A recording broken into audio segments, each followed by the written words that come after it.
ప్రజలు అనుకున్నట్టు ఏపీలో ఆ పాలన సాగుతుందా? మీ విశ్లేషణ ఏంటి? అంటే పరిపాలన ప్రభుత్వ పరంగా చూస్తే పరిపాలన బాగానే ఉంది. హ్మ్.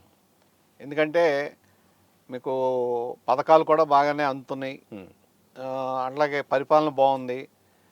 పెట్టుబడులు వస్తున్నాయి. ఓకే. ఇప్పటికి దాదాపు 11,00,000 కోట్లు ఎఫ్డిఐలు వచ్చినాయి. హ్మ్. అంటే బాగా రేపు అంటే నెమ్మదిగా ఎప్పుడైతే ఇండస్ట్రీ స్టార్ట్ అవుతాయో ఉద్యోగ కల్పన జరిగితే మనకి ఇది ఏది ఆదాయం పెరుగుతుంది. ఓకే. దాంతోపాటు డెవలప్మెంట్ జరుగుతుంది. హ్మ్.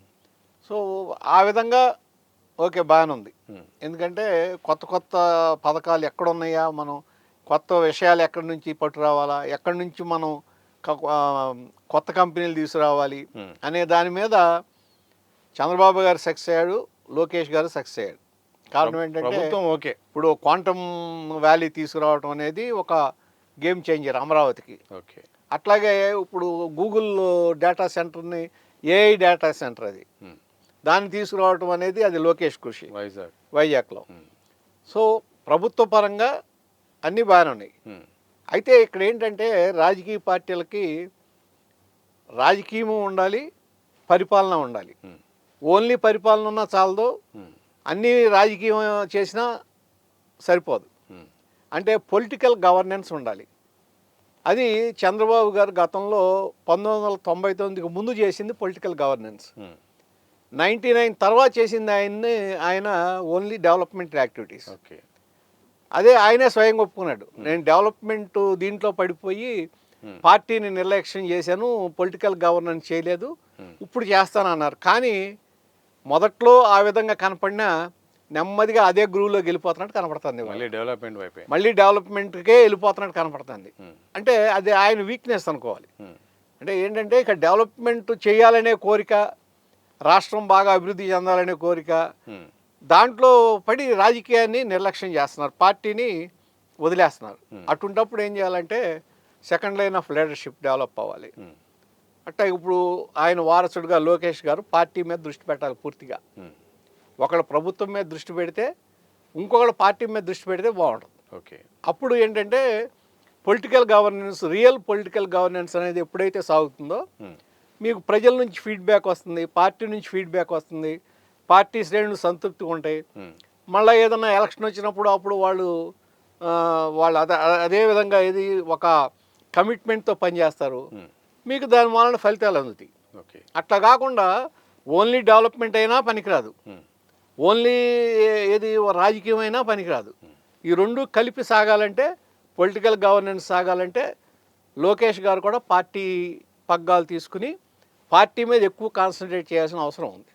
సార్, ఇక్కడ ఒక పార్టీ అభివృద్ధి గురించి మీరు మాట్లాడారు. అయితే కూటమి గురించి కూడా ఒక చర్చ.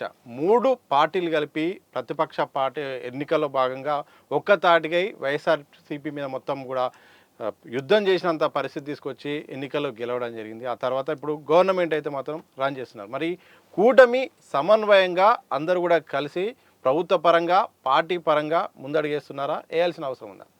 అంటే ఇప్పుడు కూటమిని విడగొడటానికి జగన్మోహన్ రెడ్డి గారు చాలా ప్రయత్నం చేస్తున్నాడు. ఓకే. అది ఎక్కడి నుంచి స్టార్ట్ అవుతుందంటే మీకు సోషల్ మీడియా నుంచి మొదలవుతుంది. సోషల్ మీడియాలో ఎప్పటి నుంచో జరుగుతుంది అది. ఒక కులపరంగా తిట్టించటం, ఇవన్నీ జరుగుతున్నాయి. అంటే ఏంటంటే రెండు ముఖ్యమైనప్పుడు పవన్ కళ్యాణ్ గారు, చంద్రబాబు గారు వీళ్ళిద్దరూ జగన్ చేతిలో 2019 నుంచి 24 వరకు ఓకే అనేక అవమానాలు ఎదుర్కొన్నారు. ఆయన్ని చంద్రబాబు గారిని అయితే ఫేక్ కేసులో అరెస్ట్ చేశారు, జైల్లో పెట్టారు. పవన్ కళ్యాణ్ గారు వైజాగ్కి వెళ్తే ఆయన పర్యటన కూడా చేయనివ్వాల. పైగా పవన్ కళ్యాణ్ గారిని ఇష్టం వచ్చినట్టు దూషించారు వాళ్ళు. ఇదే పవన్ కళ్యాణ్ గారు 2019లో చంద్రబాబు గారికి అగెనిస్ట్గా, అమరావతికి అగెనిస్ట్గా అక్కడ పార్టీలో మొత్తం అందరినీ నిలబెట్టి అన్ని చోట్ల క్యాండిడేట్లు నిలబెట్టారు. ఆయన నష్టపోయారు, టీడీపీ నష్టపోయింది. తర్వాత ఆయనకి అర్థమైంది ఏంటంటే దానికి కారణం ఏంటి, అంతకుముందు ఇప్పుడు నేను ఇందాక చెప్పాను కదా మీకు, ఓకే, సోషల్ మీడియాలో దుష్ప్రచారం, ఏది ఆ కులాల మధ్యలో విభజన తీసుకురావటం అనేది, ఈ ప్రయత్నం అప్పుడు సక్సెస్ అయింది. ఓకే. ఆ తర్వాత ఏమైందంటే అర్థమైంది ఏం జరుగుతుంది అనేది. ఒకసారి వెనక్కి చూసుకుంటే మొత్తం పిక్చర్ క్లియర్గా అర్థమైంది అందరికీ. ఆయన కూడా అప్పుడు రియలైజ్ అయ్యాడు, ఇది కరెక్ట్ కాదు, ఈ రాష్ట్రాన్ని సరైన దారిలో పెట్టాలంటే కలిసి ఉండాల్సిందే, కలిసి ఉంటేనే మనం పర్ఫెక్ట్గా రాష్ట్ర అభివృద్ధికి దోహద చేయగలం అనుకున్నాడు. ఆయన అంతరకు ఆయనే చంద్రబాబు నాయుడు గారు రాజమండ్రి జైల్లో ఉన్నప్పుడు అక్కడికి వెళ్ళి ఏకపక్షంగా కూటమిని ప్రకటించాడు. మేమిద్దరం కలిసి పోటీ చేస్తున్నామని ప్రకటించాడు. అప్పుడే అన్నాడు బీజేపీతో కూడా మాట్లాడతానని, బీజేపీని కూడా ఒప్పించి కూటమి కట్టారు. ఓకే. ఆ సమయంలో మీకు అంతకుముందు జరిగిన స్థానిక సంస్థల ఎన్నికలు కానీ, ఆ తర్వాత మీకు తిరుపతి ఉప ఎన్నిక, Tirupati MP parliament MP election జరిగింది కదా, ఉప ఎన్నిక, దాంట్లో కానీ వైసీపీ చేసిన అరాచకాలు, వాళ్ళ వైసీపీ శ్రేణులు ఏ విధంగా వాళ్ళ మజిల్ పవర్తో అక్కడ నిలబడ్డారు, ఇవన్నీ చూశారు. ఎందుకంటే అక్కడ ఒక ఎస్పీనే సస్పెండ్ చేసింది ఎలక్షన్ కమిషన్. ఓకే. ఇది తిరుపతి ఎలక్షన్లో అటువంటి పరిస్థితి అనుభవించారు. ఇది ఈ 3 పార్టీలకు సంబంధించిన కార్యకర్తలు, ఓకే, లీడర్స్ అందరూ. కాబట్టి వాళ్ళకు కూడా ఎప్పుడైతే ఈ ముగ్గురు కూటమి ప్రకటించారో ఆటోమేటిక్గా వాళ్ళు కూడా కింద స్థాయిలో కూడా కలిసికట్టుగా పనిచేశారు, అద్భుతమైన విజయం సాధించారు. తర్వాత ఏమైందంటే చాలా వరకు ఇప్పుడు వరకు అగ్రనాయకుల్లో అయితే ఏం తేడా లేదు, పైన బాగానే ఉన్నారు. దీనికి ఒక ఉదాహరణ ఏంటంటే మీకు స్థానిక సంస్థలు జరిగినప్పుడు గతంలో జగన్మోహన్ రెడ్డి గారు ఈస్ట్ గోదావరిలో, వెస్ట్ గోదావరిలో కొన్ని మున్సిపాలిటీసు అలాగే విలేజెస్లో తెలుగుదేశం పార్టీ అలాగే జనసేన అక్కడ లోకల్ అడ్జస్ట్మెంట్ చేసి పోటీ చేసిన చోటలా గెలిచారు. ఓకే.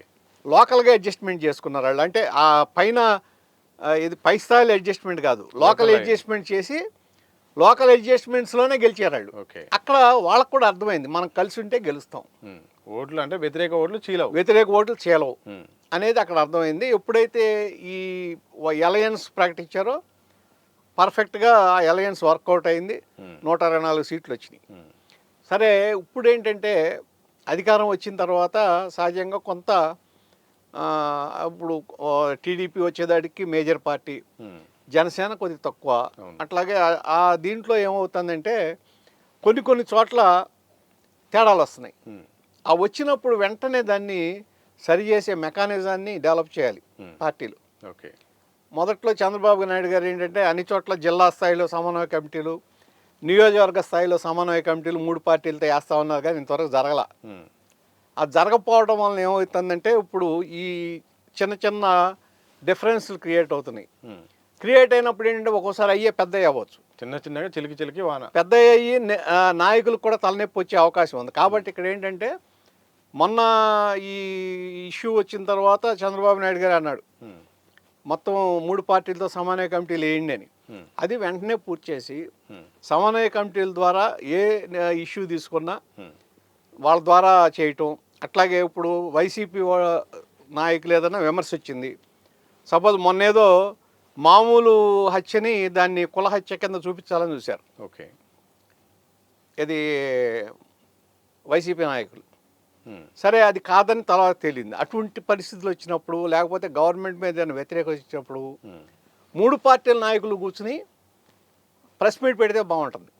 ఒక మంచి మెసేజ్ 3 పార్టీ నాయకులు కూర్చుని ముగ్గురు అక్కడ దానికి ఏ జిల్లాకి సంబంధించిన వాళ్ళు అక్కడైతే అక్కడ రాష్ట్ర స్థాయిలో వాళ్ళు కూర్చుని ఒక మెసేజ్ ఇస్తే, ఒక దానికి రిటార్ట్ ఇస్తే అది పర్ఫెక్ట్గా జనంలోకి వెళ్తుంది. ఆ మెకానిజాన్ని డెవలప్ చేయాల్సిన అవసరం ఉంది. అది ఎంత త్వరగా డెవలప్ చేస్తే అంత త్వరగా మీకు కింద స్థాయిలో కూడా ఉన్న యూనిటీ కంటిన్యూ అవుతుంది.